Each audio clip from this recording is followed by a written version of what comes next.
తెలంగాణ ప్రభుత్వం ప్రతిష్టాత్మకంగా ప్రారంభించిన మహిళలకు ఉచిత ప్రయాణంతో మహిళలు ఎంత సంతోషంగా ఉన్నారో తెలియదు కానీ మగవారికి మాత్రం కష్టాలు తప్పడం లేదు. ఫ్రీ బస్సు పథకంతో మహిళలందరూ ప్రైవేట్ వాహనాలకు గుడ్ బై చెప్పి బస్సులు ఎక్కడంతో ఆర్టీసీ బస్సులు పూర్వకళలు సంతరించుకున్నాయి. ఎక్కడ చూసినా కిక్కిరిసే ప్రయాణిస్తున్నాయి. అడుగు పెట్టి అడుగు వేయడానికి కూడా ఖాళీ ఉండడం లేదు. అన్ని సీట్లు మహిళలతో నిండిపోతున్నాయి. దీంతో మగవారి పరిస్థితి దయనీయంగా మారింది. బస్సులో చాలా ఇబ్బందిగా ప్రయాణిస్తున్నారు. ఇప్పటికే ఎందరో తమ ఆవేదనను నిరసనను వ్యక్తం చేశారు. మగవారికి ప్రత్యేకంగా బస్సు వేయాలని కూడా కోరారు.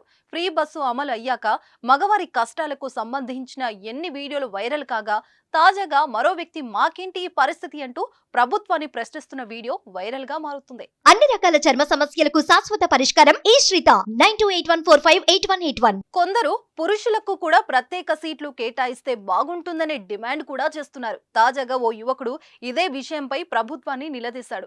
తాను 5 రోజుల నుంచి ఇలా బస్సులో హైదరాబాద్ కు వెళ్తున్నానని, కానీ ఒక్క రోజు కూడా సీటు దొరకడం లేదని వాపోయాడు. 110 రూపాయలు పెట్టి టికెట్ కొని నిలబడి పోవాలా అని ప్రశ్నించాడు. సీట్లలో ఎక్కువగా మహిళలే కూర్చుంటున్నారని, వారు ఎక్కడ చెయ్యి ఎత్తితే బస్సు అక్కడ ఆపుతున్నారని ఆ యువకుడు చెప్పాడు. దీనివల్ల గంట ప్రయాణం 2.5 గంటలవుతుందని వాపోయాడు. మహిళల కోసం ప్రత్యేకంగా బస్సులు కేటాయించాలని డిమాండ్ చేశాడు.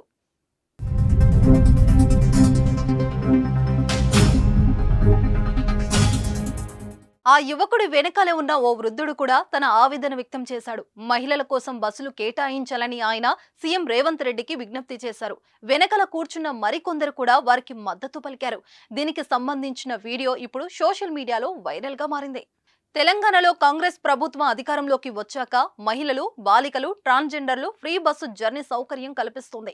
ఆధార్ కార్డును చూపించి బస్సులో ఫ్రీగా ఎక్కడి నుంచి ఎక్కడికైనా ప్రయాణం చేయవచ్చు.